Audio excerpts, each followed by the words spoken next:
Alrighty, welcome back to the Movie Well Marathon. I'm Andrew. And I'm Mac. Cool beans. And we are hopping into our John Wick marathon currently. We're on the second one, John Wick Chapter 2. Came out 2017, directed by Chad Stahelski. Stahelski? Sorry, I'm really We bad with really got to names. figure that out. He knows all As of them, doesn't as we he? know, I'm horrible with names. Starring Keanu Reeves, Ruby Rose, Lawrence Fishburne, Ricardo Sacmarcio, John Leguizamo, Lance Reddick, uh, Common. It's just what Cassian is credited as. Okay. Hmm. Um, and of course, where is he? I don't like how Google does this.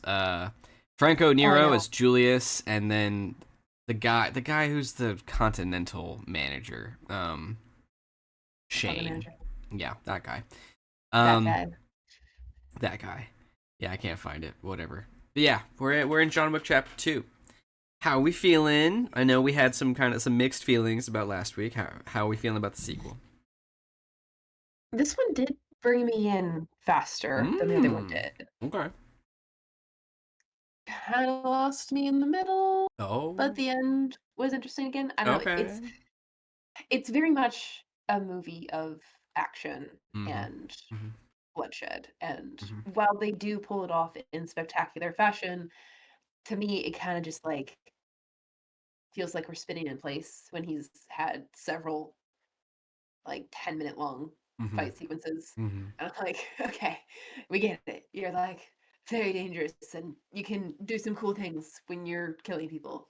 But like, can we do something else? Oh, okay. I mean, you're not wrong. I get that. So that's fair. My where I ended on this one was I think the plot I'm not as invested in the plot for this one, but the action is so much better than the first one. And I don't know if that's a popular opinion or not, but I think the fight sequences in this one are a notch or two above the last one because like the the escape sequence from Rome that just like because there's like three different bad guys he's fighting. We got the catacombs, the party, and then Cassian's fight that goes into the Continental. That's very fun. Mhm, mhm. Um, the opening one I'm mixed on because we're really rehashing everything from the first one and we really didn't need to. Mhm. But then like the when the bounty goes out and all those people are looking up, and then like the shot that I really like is when the water comes down and he and Cassian are on opposite sides when they're shooting at each other with the silencers and just they're moving it. Okay. That's Silencers are not that quiet. They are okay. not that Yes, and quiet. bulletproof vests don't exist like that, but like we're getting into the fantasy version here. Like Okay, John Wick is fair. dead. You know he's dead already. He got blasted out of a I mean, like, house. He gets hit by cars. to me, like, a silencer isn't even like that. It's not even that quiet. Like, a silencer isn't like you snap your fingers and that's the equivalent of sound. A silencer is just like a really loud clap in comparison to like a Okay. firework. Well, in this one, it's really quiet and it makes for an interesting shot where like they're trying to kill each other, but they also have to move at a regular pace. I think it's interesting. It is visually interesting. I'll give you that. My suspension of disbelief just kind of like got blown to smithereens. I was like, there's no Really? way that's happening. Okay. Yeah. I thought the bulletproof material they put in his suit is where you're like, okay, we're getting a little bit I've seen that above. enough other places that I But can it just sort doesn't of put make that it one to the real. Just side. because they did it in Well, Daredevil doesn't make it real. Daredevil's also fantastical. obviously, but this show is not claiming. I don't know. I would more easily and readily believe in thin bulletproof garments than I would a silencer that is actually silent. See, I'm fully on the opposite side. I think a silencer that's totally silence is that's more possible than a full blown bulletproof jacket. Like, That's hilarious. yeah. So suffice to say, I enjoy this one quite a bit. I think the action is very fun. The end fight, you're right in that if you're not fully invested, they feel like they go on for a while. It's held up by the effort I think they put into the choreography and Sure. like the action. I I like do like the the weird, like, combination, like, judo, jujitsu, mhm, like, wrestling thing that happens, and then he mhm, shoots a bunch of people, and then he shoots the person he's been wrestling. There was at least one time in the film, though, where he, like the guy was on the ground mhm, prone, mhm, and Wick had a gun in his hand, and mhm, instead of just shooting him, he fell down on the ground, got the guy in a hold, shot 2 other guys, and then shot that guy, and it wasn't like he even used him as a shield or anything. mhm. So I was just I think it's like, just "Well, you got this one. You don't have to shoot him yet, but the other two are coming for you. You got to shoot those two first. but if you shoot a guy, it takes you less than, like, 2 I seconds. mean, If you put a guy in maybe, a hole, probably it takes it's probably 3 or 4 at maybe I least. don't know. Yeah, I do like that whole fight though because he has to keep picking up weapons from the people he's killing, which Yes. I think is an interesting touch. And at one point, I Mhm, couldn't. and the I whole, like, 7,000,007 bullets thing was pretty funny. Yeah, and then there, I think it's this fight. I lost track. There is a part where he picks up a gun and it's upside down, and he's pulling the trigger with his pinky, which is just kind of I fun. missed that. Yeah, I missed that. Um, so yeah, I mean that's I enjoy the fights. The plot, like I said, not as invested, but I do think it's interesting to see more of Mhm, this underground crime world, and mhm. it's naturally building. I think, though there is a little bit of hey, if you kill me, John Wick, and my brother gets the seat at the table, whatever the fuck that is, because we don't know. Yeah. If he does that, he's gonna take over New York. It's like okay, we're gonna spend any time elaborating on what that means. No. Okay. That's fine, I guess. I mean, I assume they'll be fleshed out in other films or it won't be important, and again, like, it's clearly some sort of crime ring, I guess, that is in the same world and has relationships with the Continental and all the other kind of organizations, so, Mm-hmm. I mean, I a part of the way that I had to change my understanding of this world in this film to make it make sense, at least a little bit. Um, I've decided that we live in a fantasy like a fantasy world version of an action movie, Mm-hmm. where about every third person is some sort of, like, undercover secret agent. I was gonna say that's a lot of hitmen. Like Yeah, yeah. when that when that text goes out and there's he's just bumping into all of these people who are criminals, like that's a bit excessive. Mhm. Yeah, and I could totally buy the Continental and the Manager having enough influence at the end of the film to fill a park with agents, Mm-hmm. uh, but if he can do that, then imagine how many more agents Oh, I are don't just know. in the area and Yeah. were available. Like if you asked Like, me how many professional hitmen do I think are in New York City right now, a city of probably 10 million people, I would guess 150.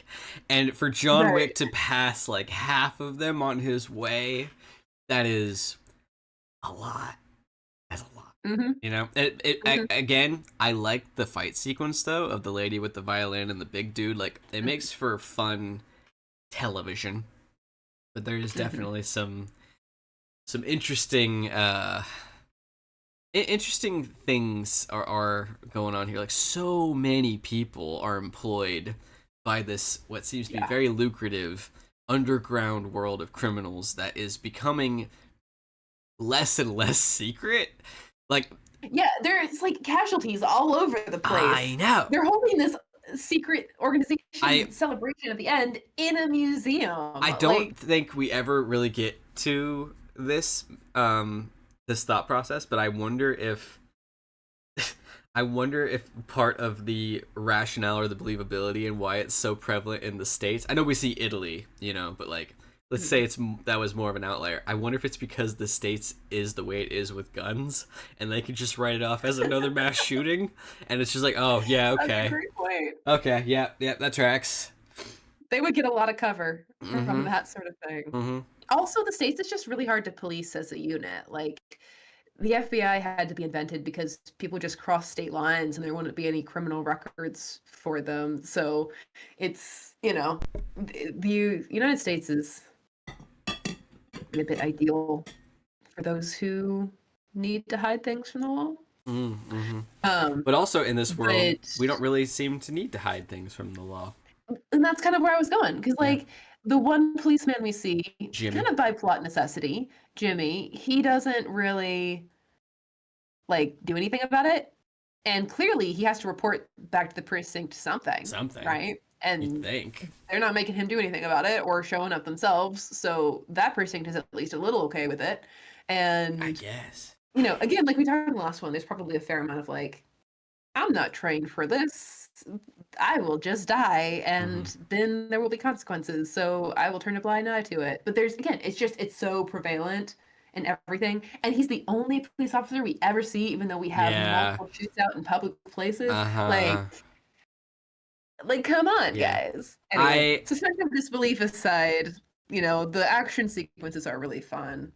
for sure. And even though like I'm having fun nitpicking. I don't walk away from this movie with a really big like glaring issue other than maybe the fact that there's so many hitmen so close Mhm. together. I think that's something you could almost bring into a legitimate complaint. That, and I do wish that they elaborated more on why this little shit swizzler is going to be such a problem. Because, it's like, oh no, a guy in this underground crime world has come into John Wick's life, and he's a killer like everyone else we've met. Like, come on now, you got to Mhm. give us a little bit more. You got to give us a little bit more. Just a bit. Like, I love the manager of the Continental. He's a great character. He's very honorable. He's super cool. But you're not gonna sit there and tell me that this dude hasn't killed at least 1,000 people. Like, come on. Like, that's just, and like the concierge, a great guy, awesome Mhm. actor. Rest in peace. Love him. You're not gonna tell me that he got that job without killing like Mhm. 999 people. Like, don't lie to me. Like, I need to know why this dude is such a problem. Because it's also like he's such an asshole for bringing John Wick in using the only two rules that exist. Now, he is an asshole for trying to take him out with the loose ends thing. Mhm. Totally fair. Totally fair. I do think that's part of the lack of investment is John Wick is a character who barely has anything to live for, and he's just gonna go Mhm. kill this guy because he tried to kill him. That's not all that noteworthy given what we've seen. There's no dog to attach to, like in the first one. Like everyone can I sympathize with that. think I disagree, Oh, actually. oh, okay, go on. Mhm. I am going to come to the movie's defense, surprisingly. Ooh, Yeah. okay. The narrative story that is being told in the background shots of at least the first third of this film, it kind of lost the plot on me a little bit later, but the narrative storytelling that is happening solely through the setting that Wick is put in the first part of the film is really impressive because we start with a projection of a slapstick comedy film, old slapstick comedy film, silent film kind of film, on the side of a building before Mm-hmm. panning down to him. And I think that is a very clear, like, sort of message or maybe homage to the past. These movies are a action film version of a silent slapstick comedy movie. Mm, They're okay. like minimal dialogue, hardly anything is happening like I guess plot wise. It's largely just you're here for the visual spectacle of it. And we're acknowledging that and we're acknowledging the history of that kind of entertainment in cinema specifically by including that shot as the opening establishing shot and then coming down into our story, which I thought was really cool and got me paying attention to the backgrounds. The next one that's really good is when he comes back into his house and the wall that is wood looks just red Mm-hmm. and there's rain coming down outside on the glass window wall on the other side Mm-hmm. and it's literally like clean water, washing, baptism, maybe even. And then because of the way light's coming in through the window, blood, just blood Ah, on the interesting. wall on the other Okay. side. And Wick is dead center in that shot. And it's like it's a perfect sort of visual snapshot of like his moment, because you could argue that what he does in the beginning of the film, going and getting his car back, is sort of like the actual conclusion to the action that happened in the previous film. He's got his dog back, kind of. He's got his car back, which they kind of like loosely connect back to his wife in like a couple of pictures and memories he has of her in the car. And then he has returned to his home where all his memories of his wife are in the home.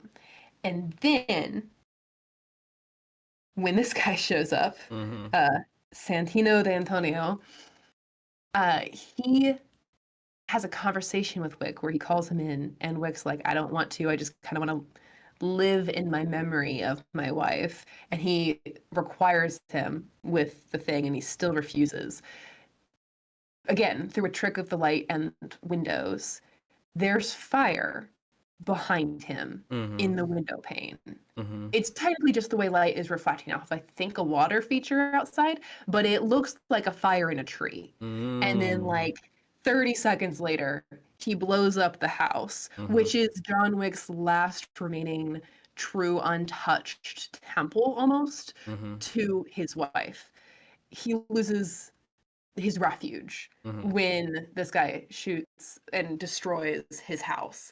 So one part of him is like, let me just go ahead and pay my dues so that I can get out of this. But of course, it's not that simple, because he gets roped into everything just by simply going back into it. And I think his anger at Santino comes from like, you made me do this when you took away the place where I could live kind of in denial and in peace. And then I went and just did the thing that I needed to do for you, because fine, you got me. I would really just like you to leave me alone. I'll do it. And then you tried to kill me. If it's the last thing I do, I'm going to kill you. Is kind of the vibe that I get from that does kind of help put it more into perspective, I suppose. Yeah, I guess I wasn't as emotionally invested in the house as I maybe should have been. And again, the film is not super like emotion or character development heavy, but I think it's at least as present as the last film. You know, like the dog representing that relationship that he used to have with his wife, the house representing the memories, and the escape he has from that world by still living with her in some sort of weird sense in that house. It gets literally blown up and removed as an option. Yeah. So I think that's true. a big part of what happens.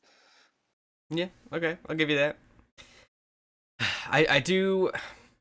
I like that. I guess with blowing up the house, it makes it harder to acquire his stuff that he just buried. So we do get a really cool sequence with like I said last week, we go get some wine, quote unquote, and we get some cool blueprints from a little nerd he knows, and we get some new suits. Like, I love that whole sequence. It is very fun. The wine thing is my favorite because of the double talk, and that guy is such a fucking weirdo, but he's also like cool.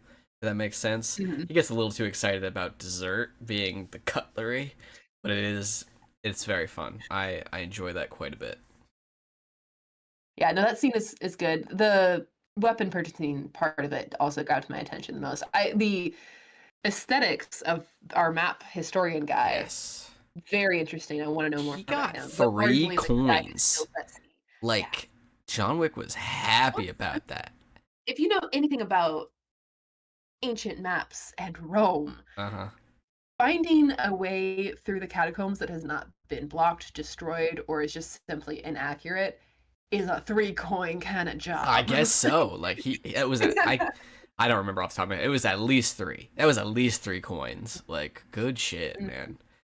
But yeah, no, that's cool. And I do also like the little tailor guy. He's a little weird. They're all a little weird, but I can appreciate that. And it keeps adding to the number of people who exist in this world. Like, it's so many. I loved the office of ladies that control the warrants and everything. It's very interesting. Analog. Yeah. It's very cool. But again, it's also like, my God, how many people exist in this world? This is insane. And I do like the other Continental, and that funny bit where it's like, "Are you here to kill the Pope?" Like, Yeah, I don't know yeah, why he would assume. I'd have to double check when this came out in 2017 if that was like. I thought that was when we had a pope everyone liked. Like it was only relatively yeah, recent that we got a Francis, pope right? that people weren't thrilled about. So I just thought, like, why would you go there, dude? Why would you assume it was the pope? It was really funny. Um, the first time I saw this and he said that, I lost it for a second because it was just, Really? it was so out of I mean, hand. I Like, chuckled a little bit, but my first thought was, "Is this code of some kind that I don't understand?" And then I was like, nah. "No, I think he's just straight." Yeah, it's Yeah. like, are you here to kill the pope? It's like, no. Like, I don't know. I thought it was really funny. Yeah. There's another bit of this, especially in the beginning, that I really liked, and then we kinda get into the action, I think we lose it a little bit. Um, but in this one in the last one, he's treated like a monster, a boogeyman, like just some sort of undefeatable force. And this one is the same thing, but in a far different manner. Mm-hmm. He is way more symbolically death Mm-hmm. than Mm. he is Mm-hmm. anything else in this Yeah. one. Like, and then obviously there's the Grim Reaper look in his costume that he's had since the first film. Yeah. Yeah. Yeah. I mean, they put him in like Rome and cathedral settings. He That wears all scene black. in the His hair almost acts bathroom. like a hood. Like, Yeah, yeah.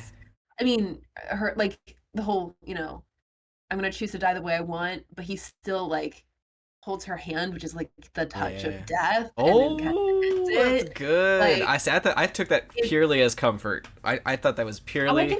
I think it is, Yeah, but like but I symbolically, it's hadn't thought also the about it. touch of death. Oh, Yeah, that's good stuff. Yeah. yeah. So that whole conversation with her, I actually ended up really liking her I character, know. and And we only see her for a little bit. It's mhm, a very mhm. interesting character for sure. And on the other hand, Santino is a Uh-huh. twerp. Oh, I for hate sure. him. Little weasel of a He guy. just uh, he called up the boogeyman to kill his own sister, tried to kill the boogeyman, tried to act smug about it. Greedy, thoughtless. He wouldn't have been good as the leader of a crime ring Mm-mm. anyway. Yeah. So good riddance, I guess. Yeah. I think if since we're there just for a second, and it's all the way at the end, I think this movie ends incredibly. Like it sets up the third one so well. It utilizes the thing we learned about in the last one and Mhm, puts our main hero, our hero character, in that excommunicado situation. But it's also like when he's there and what's his name, Dan Antonio, he's eating dinner and he's all smug and shit, and you're like, I'm completely 100% a flapjack during that scene because when John's up there, I'm like, fucking do it, screw the rules, do it. But then whenever the manager is like, hey, maybe don't, I'm like, yeah, no, don't. I know what this means. This is bad. Don't do it, John. And then the little twerp opens his mouth and he's like, fucking do it, shoot, just blow his brains out, just go aim for the eye, just do it. And then he's like, hey, just walk away. He's like, yes, just walk away, John, just walk away. You can get him later. You got like, I'm just fully back and forth. And then when he does it, it's like, mhm. yes, but no, but Oh, yes, yeah. but Mhm, no. Like, oh, it's so fun. It's such a good way to end, and it sets up the next one that I mhm. remember not liking. So I'm really excited to watch it again because I need to give it another watch. I need to give it another watch. I Yeah. was paying more attention to No, this one because I thought I missed that's something. the So moment that kind of brought me back into the story a little bit. Well, okay, to be fair, the visuals of the museum did kind of get me a bit. Not so mm, much the mirrors, although that was definitely cool. it's beautiful. The especially that first shot, kind of back at the beginning of the film when we first meet Santonio in the like museum. The visual storytelling again is doing kind of a lot of heavy lifting. We have like the pantheon of Greek gods, and then Mm-hmm. we move it to more sort of I'm gonna get the time period wrong, but I'm pretty sure it's Edwardian portraits of Oh, I don't women know. in like strong suiting. And he is sitting in front of a painting of a battle, which creates the entire Mm, background between him mm-hmm. and his and John Wick's conversation. And it's literally I mean, their conversation is happening in front of a visual representation that is the art of war. Like it's art and it's war. And Mm-hmm. that's again what this film is. It's Mm-hmm. bloodshed and it's art. on top of each other. Um, and that was it just they're doing so much with the visuals in this. And obviously like the first one had really cool lighting and angles and did some things with like some shadow play and whatnot. Like it was all cool. But this one is having the setting play a role in sort of meta conversations about what the film is, as well as contributing heavily to, I think, the emotional element of the plot. Like jumping back to the end, when Wick shoots him, I am surprised a bit because Wick seems to really respect the Continental. Right. I realize this is kind of a suicide mission for him. Mm-hmm. And he gets, I mean, not that he necessarily is going to fall on his own sword. I don't think he's that kind of guy.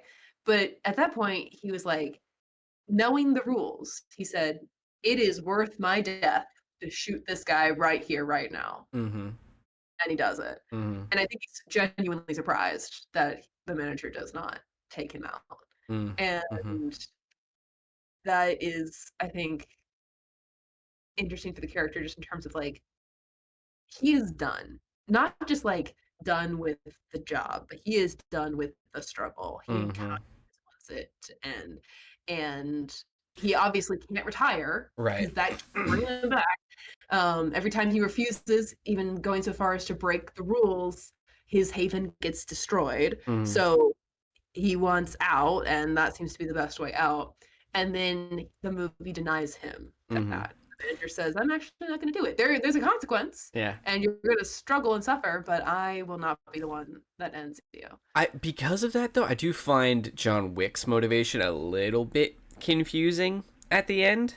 Because I do think, like you said, when he kills Dan Antonio, he's embracing that this is the end. You know, like he goes back to his house as like his last little goodbye. Because when the concierge shows up, he's not surprised, and he asks the manager, why am I not dead? So like he was ready.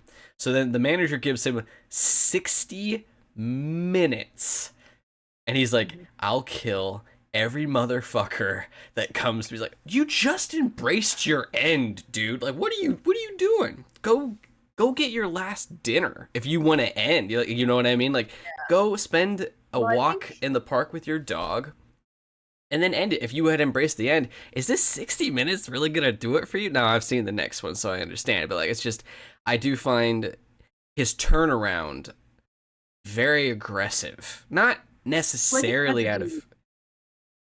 with the mindset, like the particular mindset. It's not necessarily that he like actively wants death. It's more along the lines of he doesn't see another way out. And given the choice at the moment at the dinner table, given the choice between continuing the conflict or ending the conflict and the result also being ending his life, no choice there. We'll just end the conflict now because I'm done. And then when he's given a second chance, I think it kind of like wakes him up a little bit. Sometimes all you need is like a little bit of a window I and you suppose you're will run right. for it. Yeah. Yeah. And like I said, I mean, I'm nitpicking that turnaround, but like before, like I said, it sets up the next one so well. We get to see Mhm. consequences of a thing. We've removed another, we've removed the safe Resource haven. We've essentially. removed the resources. Mhm. Like, so how does he do it? How is he gonna do it in the next one? Mhm. Where's he gonna get weapons? Where's he gonna go hide out? What's he gonna do? I So really liked the homeless network, or like not homeless, I guess, I but like the Yeah, see, I wanted to come back to that because that's one of those oh, things. Well, it's one of those things like at first I'm like, oh, that's so cool. Like that's such an interesting way to have eyes everywhere and to reframe this mhm, thing and to utilize that unfortunate societal invisibility. Like it's very interesting. mhm. However, again, I wouldn't be upset if we got a little more information on Lawrence Fishburne's Sure. character and why he's this other leader of this different underground network that also kind of seems to respond to the same currency, but it's like also still its own weird little kingdom.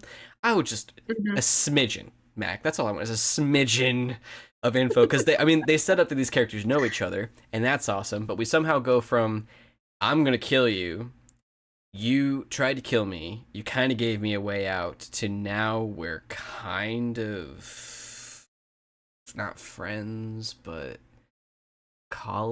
Not colleagues, enemies, maybe. not enemies. Hmm. And I somehow went from maybe just a hitman going after you for some reason and then losing to being a combination of Oscar the Grouch and the Kingpin. Like, there's a journey there that I wouldn't mind a little more exposition on.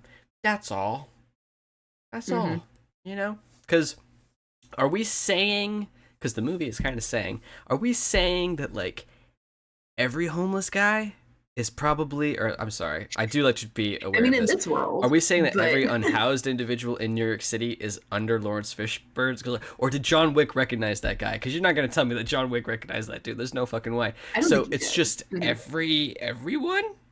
Everyone? Like, so not only is New York City filled with apparently thousands of professional hitmen, but every unhoused individual is also kind of maybe somewhat sort of a professional hitman. That's a lot. New York City be scary. Hmm. So Hmm. yeah, but I'm sorry, I kind of derailed that because it is interesting. It is very fun, Hmm. but it's also a little strange. I mean, it does kind of feel thematically in line with what John Wick is going through in the film. Just the whole like sort of this backwards, ironic, you actually gave me a choice thing, you Mm-hmm. know, like you tried to kill me. And in that moment, I had to pick between my own life or revenge. And I picked my own life, which has led to wealth, essentially, success and wealth. And so I have to thank you for that. And then he continues on that choice, maybe even feeling kind of like a debt of gratitude to Wick, which again, it's a weird gift to consider, or a weird thing to consider a gift. But I think he like genuinely takes it as that. And even though it's just really his own perspective on what happens, it is treated like a genuine sort of IOU almost, I think. I think that's why he kind of flips and helps him. He decides, because I chose not to pursue you before I succeeded, so Mm-hmm. I'm going to choose again not to pursue you. I'm not really going to help you that much though, Mm-hmm. because I don't really like you, but I am choosing success and, to keep my hands clean of your business, largely because like I kind of feel like I owe you, and also maybe that's just the best way to stay safe. And I think that's kind of mirrored in John Wick's situation where it's like he kind of has a choice to either forgive and move on, and which could potentially be lead to greater things for him, or he can pursue this revenge thing to the point of death, which is essentially what he does. He just gets lucky in the sense that somebody has a bit of a favoritism spot for him. So, like, there's an interesting. I like the inclusion of that character and his background with Wick, how he sort of like he escaped the touch of death and he never went back and tried to pursue it. Mm-hmm. And then to kind of have that reflect back on the figure who is representative of death and how he is choosing to kind of be in all of it still. It adds to the conversation. It's not necessarily groundbreaking, but I like that it's there. Yeah, I do too. I would like a little more. I don't even know what the right word would be because like we see a lot of it, which is cool, and we get some pretty good Mm-hmm. interactions with Fishburne's character. I guess I would just like a little more clarification maybe on how it works because like we're we are kind of setting up two full blown like secret societies almost Networks. that are Mm-hmm. maybe connected, maybe not, and it's just we're doing a lot here. Is all. Well, and it's a lot of the time the sort of awkward treaty that is held between crime organizations is their mutual need to like not be the tattletale, Mm-hmm. turning one of them in or creating outright war between the two of them is a good way to bring the authority down on their heads. So usually the sort of like one thing that unites gangs, I guess, is the fact that they need to keep their business out of the public eye as much as possible. And that rule would work for this world if it weren't seemingly so common to be a Yeah, part of it. yeah. Like at a certain point, Uh-huh. it's just not believable that none of these people would be talking to their friends or their spouses about their day job or their night job or whatever. Mhm. So like I don't know. And I guess that's just the fantasy of it. So I I'm not suppose. going to pick it I out suppose. too much, I but felt it it's was definitely a flaw. it was definitely a little more balanced, I think, in the last movie. Because like when Yes. you go to the Continental, I think you can assume, that guy is the accountant for the Kingpin. That dude over there is the driver for Tombstone. I'm sorry, we're in New York. That dude is, the cook for Norman Osborn. Like, it's people that travel that are a part of this underground world. They are high level criminals. And they're at the Continental because they don't want to stay at the Holiday Inn. But then it's just in this one, when there's a bounty out, everyone's phone rings, everyone's. Mhm. And I guess you could try to argue it's a notification of what's going on, but I don't know. It's loosely implied that every one of these motherfuckers is a certified killer, which is a lot. That is a lot, Mhm. and that's definitely a little more than the last one. But Mhm. I've harped on that enough. Coming back to something different or something interesting. I do really like Cassian because in the last Mhm. movie there really isn't a antagonist for Wick to go up against. It's just people to kill, Mhm. trying to get to a goal. Yeah. So to have a quote unquote villain, because he's not a bad guy, his motivations are Mhm. completely justified. But to have someone who's Honestly, almost, one of the more honorable characters in the yes, story. exactly. It's a very interesting dynamic, and I like that they're like almost on the same level. Because like Wick had no one like that in the last movie, so it's cool to see him go up against Cassian. I really enjoy his character. Mhm. I like their talk at the bar where like they have to stop fighting because they're in the Continental. That Mhm. is, oh, Mhm. I'd be so stressed, because I would struggle with that. I'd have Dead Antonio vibes all the time. But not from Wick's point of view. Wick doesn't want to kill him, but from Mhm. Cassian's point of view is rough. But yeah, Mhm. I enjoy his character, and I think it's interesting how they end that. Where like we get more and more examples of Wick being like, you know, just don't do that thing and you don't die. Now leave me alone. Like Mhm. it's fun. Yeah, I guess I look forward to seeing if he ever shows up again because it just feels I like they left it open on mhm. purpose. I do not remember off the top of my head, which makes me hope that he does come back. My only thing there, if I recall, because obviously the third one picks up right where the second one ends. We have to work with that hour. That dude is in open heart surgery, for the next couple Mhm. of days. So Mhm. I would put money on it. It's very unlikely we'll see him again. Maybe in the fourth one, because we need time to heal. Yeah, for sure. No, he was an interesting. I mean, honestly, I feel like the best part of the film was the bit where he went in and he had the conversation with his target and she was interesting and dynamic, Mm-hmm. and then the consequences of those actions where that you'd had this sort of like guard figure for her who claims her. He's like, she was my ward. It was personal for me, right? This wasn't just like he wasn't just clocking in. This was his job, is and that's what he cared about. And Wick took it from him. So, code of honor, gotta get Mm-hmm. him back. Mm-hmm. But it's, no matter how honorable this is, we're not in an honorable Right. world. Right. Wix is the undefeatable, so you can't defeat him. And watching him like kind of respect it, but also not just like lay down and die about it. It's a very interesting like dynamic, and I enjoyed watching it. Me too. Uh, Oh, we can't. Timothy was just not What was it? that. Sorry. Say again. He was D'Antonio. He just like Oh yeah. he Santino. I keep doing that. But Santino, he was predictable in every sense. Mm-hmm.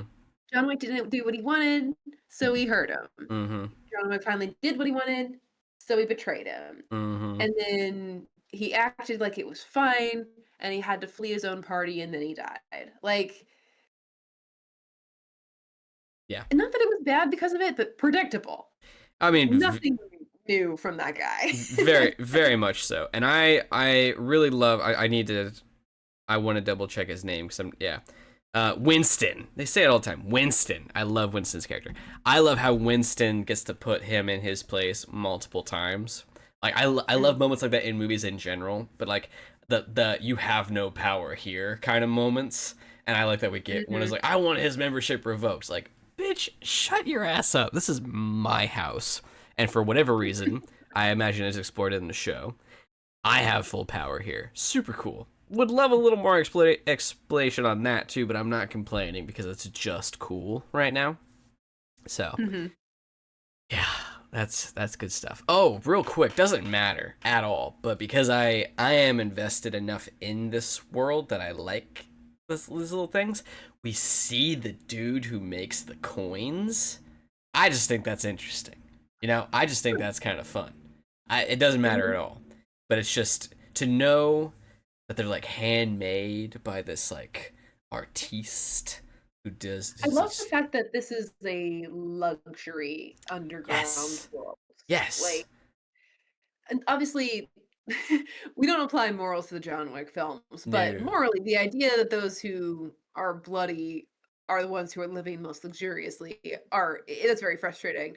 But it contrasts nicely with this sort of like grimy underworld that is so often like this. Yeah. Like the Suicide Squad kind of characters. Everyone's always living in shit. Like it's a little hoity-toity, but I do think if you're gonna have to live in this world, at least be comfy. You know, like, and that's kind of the idea. I think it's it's people who are like, maybe I enjoy this, maybe I don't, but the perks are worth it. You know, we cannot gloss over. We would be remiss. We finally get to see him fight with a pencil, and it is rather entertaining. It's disgusting, but hey, you talked about it twice already, so we had to see it eventually, and it was fun. Maybe it's just because I'm around pencils a lot. I don't know. That's a dumb thing to say, but like, I am not surprised that you can kill a person with a pencil, especially John Wick. And people keep telling that story like it's this great, unbelievable thing, and I was like, pencils are sharp and thin. I guess when you think about it's. You're not just John Wick didn't walk into a bar and kill 3 regular dudes with a pencil. He walked into a bar, or he was in a bar and killed 3 weird soldier hitmen people with a pencil. That's what makes it interesting. When you say that Joker kills a guy and Batman with a pencil, guys with his bare hands. So like the pencil is a step up. Well, you know, that is a good point. That is a good point. I'll give you that. Yeah. I mean, I can understand the sense of absurdity that might come from it, like finding out that your guys were killed with a pencil. I can see how it would become a story. Yeah. But as someone who is like I had never thought about it like that, and now I'm like, he killed a guy with a pencil. It's like, oh my god. And then he killed a guy with his bare hands. Pfft, whatever, dude. Like, pick up a butter knife. Do something cool. Like, okay, fair enough. You know, it's feasibly easier with the pencil than it is with you've kind of killed it for me now, where it's like, John Wick, he killed a guy with a sharp object. It's like, so does gravity and stairs, man. That ain't nothing. Like, ooh, okay, maybe it's not that cool. It's always been a mercy to me that my students don't use pencils as weapons, and I might have to credit people like elementary school teachers, all that. Fair enough. Going back to that real quick, where we get the story about the pencil again. I like that we recreate the O statement just because that is fun. We didn't have to retell the whole story, but whatever. I do have a question for you though regarding the car, because I kind of feel like with the car, like I wanted the car back, right? It's great that we got the car back. And Sid the Sloth, he's a great guy. Love that he's on John Wick's side. But like, do you think we have a little bit of a Ship of Theseus thing going on with John Wick's car? Absolutely. Because like when you get that car back, is any of it your car anymore? How much of John Wick's car has to be replaced before it's still John Wick's car? You know, I just and that was something where I'm always like that. It's just a weird my stupid brain thing where it's like, yes, we got the car. It's like, oh, but you scratched it. Oh, there goes the door. Oh, the windshield. Like, what are you doing? You were going after the I was car. Now thinking you've that ruined scene, it. John Wick's favorite murder weapon is a vehicle. Oh, it's so much fun though. When he flings it around and hits that guy into the pole, that is amazing. I do love Hmm. that. Absolutely. That's Hmm. fantastic. So like it's a cool sequence, but I had the same thoughts as you. I was like, the whole point was to get the car. Yeah. Why are we wrecking the Just car? like, yeah, go And you then got a they new get dog, go attacked, get a and new it was like, car. can we fix it? And I was sitting there like, there is no part of that car that is not significantly damaged and probably needs replacing. Uh-huh. Maybe you can salvage most of the engine, Right. Maybe. Like all you've but got left you is the need upholstery and the steering wheel. Is that what makes it your the whole car? outside, the whole framework is wacky. I'm sure the wheels are bad. Like, Like, my yeah, no, definitely goodness. ship of Theseus argument to be had there. Uh-huh. Like, really? But yeah, I don't remember if it's in the third one or not. From what I recall of the third one, it isn't. So it's probably going to be some sort of cool dramatic reveal in the fourth one, which will be fun. And he'll probably trash it again. Always Yeah. trashing the cool cars. Yeah. Yeah. Anything I'm gonna be else? Kind of. real, Oh, go ahead. like, sort of unfun about it. I've always kind of been bothered by the reckless use of resources by protagonists in action films. They Mm, always act like nothing actually values or matters. Like a gun will run out of ammo and they'll throw the whole gun to the side I like there isn't know. a magazine they could put in it. And like Uh huh. obviously there are sequences where it makes sense. John Wick is skilled enough to just pick up another gun and that's going to be more time, Mm, valuable to him than any other method. But plenty of characters who are not fighters will just throw down a gun in a dangerous situation, or like people will dramatically tear pages or books all the time, and it's just like, are we sure we didn't want that whole later? mm-hmm. Like, why are we destroying things just for effect? And obviously it's film, right? And but like action films in particular are very bad about this, and they treat luxury items like they're nothing, and it feels like a status Mm, power play. mm-hmm. I don't know. It Actually, it, when. it kind of, when it's used as a character trait, I like it. When Mm-hmm. it's just sort of like we're selling you a product and we Mm-hmm. want you to feel like you're on top of the world with this product, that Yeah. feels kind of like Well, silly. you've reminded me of a thought I actually had the first time I watched this movie, and it is $7 million, 7 bullets. And I was like, okay, we're gonna watch this really interesting stealth sequence where John Wick, Deadpool style, Mhm. but tastefully, has to count the bullets and make every single one count. And that dude didn't do shit. He walked into that party, he unloaded like all 7 of them into 3 guys, and then a really fun action sequence starts after that. But I was like, I was anticipating this really sneaky Sort of a Jack ghost Sparrow, like save Bobby. this bullet for you Yeah, thing. like yeah, Mhm. like something like that, where like he had to make every single one count because I guess if I really wanted to nitpick, which we are wont to do, I find it Mhm. slightly hard to believe that John Wick wouldn't be able to access weapons to the point where he had to Mm. like beg for a gun from these guys. Like, can you not go to the New York Continental and spend some gold and get a Well, and gun? honestly, like, you know, you only had one outside stash that you didn't clean up. That feels very unlikely. Like, Yeah. I was thinking about the odds of him not putting absolutely everything into the ground in his house. Mm-hmm. And I was like, well, no, it actually kind of makes sense. You wouldn't spend a lot of time revisiting these haunts if you were trying to get out of the world to collect the things that only really belong in the world that you're Mm-hmm. leaving behind. So he probably has several locations around the city where he could have restocked during a situation that he just never cleaned up and would probably still be there because he's John Wick and no one's cleaning out his accounts or anything. Mm-hmm. So that's what I expected. The only thing that I could kind of logically come up with to make sense for why he's there and begging for a gun is like, one, it was just an immediate solution to an immediate problem. He was Sure. about to pass out and die, so Yeah. he Yeah. You're right. sought protection from a place. And then now that he's in the belly of the beast of that place, he has to convince them to help him rather than kill him. Mm-hmm. And him are asking for a gun is his way of saying, "Please don't kill me. Help me instead." Sure. Um, I could but take like that. he could have stopped and actually getting he could have stopped and got more ammo. So like Yeah. I don't know. Or It is a bit of you a weird sneak in the way you do and take out a bodyguard and take his gun, like right away, thing. kind of thing. Like Mhm. something a little stealthier, something a little sneakier. Well, it occurred to me because I read a little bit on the last film that they apparently try very hard to keep like magazine counts accurate in the films. Oh, okay. Um, so I kind of wondered if the seven bullets thing was a meta thing to kind of point out to the audience that, hey, we're keeping track Mm, because it's not the regular 12 or 10 or 12 rounds, it's seven. And when his gun runs out because he forgot that he only had seven in the chamber, then, or, yeah, then he, like, then it kind of points out directly to the audience, hey,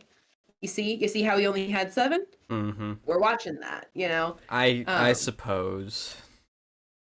but it definitely, like, story-wise, even in that moment, as I was watching it happening, as I was registering that it might be kind of like an audience moment, I was like, John Wick forgot that he only had seven bullets in his Yeah. gun. I do think like what you said before is accurate about how he's pretty liberal with the bullets for the most Hmm. part. Hmm. And it is very entertaining to see him shooting through walls and blowing people's feet out and just taking people like also that one big guy that he fights, the fact that he had to shoot him in the head twice, that's insane. Anyway, I do think it would have helped. Well, it doesn't help. I think it would have added to an already really good movie to add that sequence where he actually has to be conservative with his Yes. material to Yeah. show And this the promised to strategy. be that, and then it Yeah, wasn't. yeah, to show the Hmm. strategy, the stealth, the Hmm. effectiveness, the thought, and the Hmm. limitation. I think that would have been cool. It doesn't take anything away from the movie, I don't think, to not have it, but I do think it would have added something to have done that. Hmm. Hmm.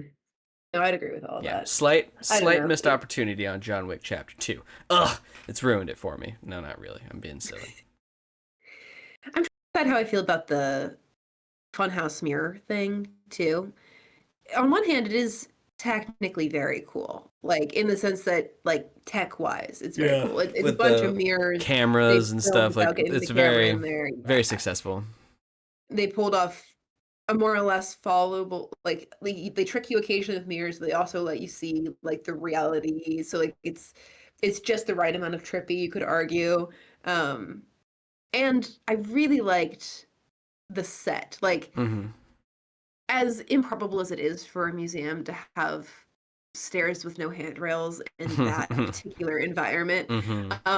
the stairs were a really cool touch. Like, and the elevation element is a really cool touch to the reflections. I'll be honest, I wasn't like super into it until we got to that part of it, and I Mhm. was like, for some reason, the sort of like up and downness of all of it adds something to the image that we're seeing in a way that the narrow halls of mirrors didn't really do for me. Um, I don't know. I liked that part. It just wasn't. I don't know. I guess it was all fighting again, and I'm like, I like my fighting as a part of the story, not the story. I get you. And it's still like, it's just very heavy handed. And like I know it's the point of it, the whole silent film thing and everything, and the way people enjoy these films and whatnot. Like I'm not arguing that they should change it. It's just Just not your thing. not. It's not my thing. That's okay. Yeah. That's okay. I can respect that, but also appreciate that we're doing something different for our marathon projects. I think it's good to have this Oh one yeah. in our catalog. I like running into things that challenge me, right? Like, I don't necessarily not necessarily that I have to like this, but I like to find something about everything that I understand. And this one is a bit of a challenge. Not that it's not good, just that I'm so unnaturally like I don't fit in it very Mm-hmm. well. So I have to try and find a way to connect with it in a way that I don't normally connect with things. And that has been fun. Like that's why I was so excited about the visual storytelling at the beginning, because I was like, I kind of get this. I like Mm-hmm. this. I like what you're Mm-hmm. doing with this. It's new and different and interesting. Um, and it just kind of like, and then fighting replaced most of that. And I was like, ugh, True. Very true. okay. Yeah. We are almost at our time. Is it safe to say that you, like every other viewer of this movie that I've seen, did not care for Ruby Rose's character, since we have not mentioned her at all in the last hour? I wanted to like her, and I thought it was cool to incorporate a deaf character, but or maybe I couldn't look recall at because I you. I actually swear at could. some point that they talked to her and not use sign language, but then later she she makes sound. I can't tell. I can't tell if she's just mute or if she is deaf because Right, not because only does she most of the time when communicate. they're talking to her, they look at her, Yeah, from what I can it's recall, and she can lip read. right. I think my thing, yeah, is that John Wick will respond in sign language, which means she's not just mute; she is deaf. But I swear there's another instance where it's very confusing. I think that might just be respect, like in the same way that it's respectful to communicate with someone in their native language if you can do that properly. And like, I I mean, suppose. you might say, thank you in the language, even if you're not fluent in that sort of thing. It's Hmm. also an opportunity for the character John Wick to flex all the different skill sets that he has. Um, but I don't know. I actually, it's. I Ultimately, think. I think she ends up being kind of flat, is kind Yeah. of where my conclusion is on I her. She doesn't do anything that interesting. She's no. not challenging anything. She just kind of is and is visually interesting, but doesn't really do a whole lot. Yeah. So, I think yeah. it's the moment in the catacombs when they're in the dark and he just says like something about loose ends, and I was like, can you really read his bearded lips from Mm-hmm. all the way over Mm-hmm. there in the dark? Mm-hmm. Like, okay, sure. Mm-hmm. Mm-hmm. Yeah. I also was kind of disappointed. Not that I necessarily have anything to say about this. I was kind of disappointed in his like name, like his name sign. It's literally It's just the letter JW. J and W. JW. Yeah. And that's not usually how they work. I mean, it highly depends on the person, the situation, but it's usually a combination of like the name of your letter and some action that that you took. You can only get a name from a deaf person, but I don't know. It was like do more, Yeah. do more for this I big think boogeyman. I think she's definitely undercut by Cassian. Like he's Yes. way Yeah. more interesting than this little dipshit's bodyguard who, Yes. isn't as good as Wick, not as interesting as Wick. We don't know anything about her.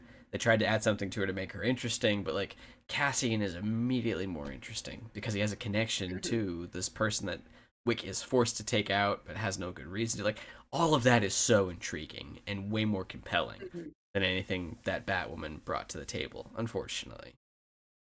Mhm. I wouldn't disagree with any of that.